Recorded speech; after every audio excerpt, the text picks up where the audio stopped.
veio sobre o templo, veio sobre a nossa igreja.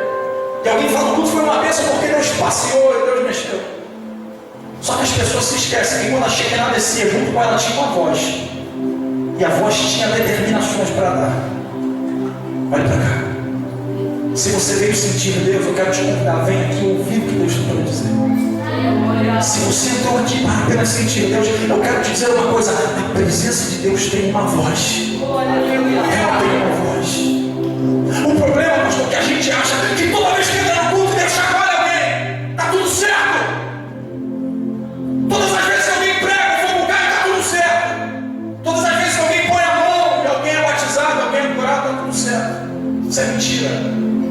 Isso é mentira. Olhe para mim. Deus se manifesta no meio do seu povo. Mas o fato de ele estar presente não quer dizer que ele concorda com tudo que está acontecendo. Mais importante do que sentir Deus é ouvir Deus falar. Mais importante do que Deus ter um momento no Cristo, um momento na presença, é começar a perceber o que de fato ele tem contra mim. As minhas atitudes, as coisas que ele não concorda. Só que ninguém busca isso. Porque buscar isso tem que gerar renúncia. Buscar isso tem que ser diferente. Então a gente prefere dizer que se Deus tocou, está tudo certo. Deus desceu fogo cair, está tudo certo. Meu amigo, pare de querer sentir Deus e queira ouvir Deus.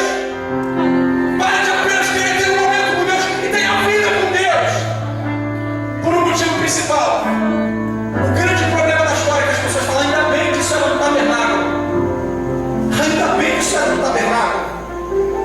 Quando Cristo Jesus morre, o véu do templo se rasga de alto a baixo. Existe um grande problema, pastor.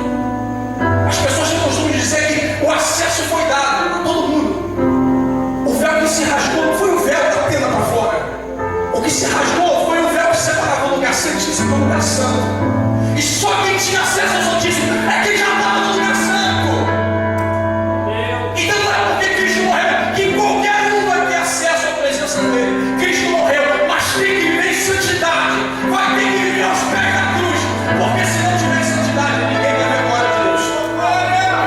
Ninguém vai ver a glória de Deus. Aí você começa a se perguntar, começa a dizer, mas calma aí, ainda bem que isso foi modificado. Porque acabou o templo.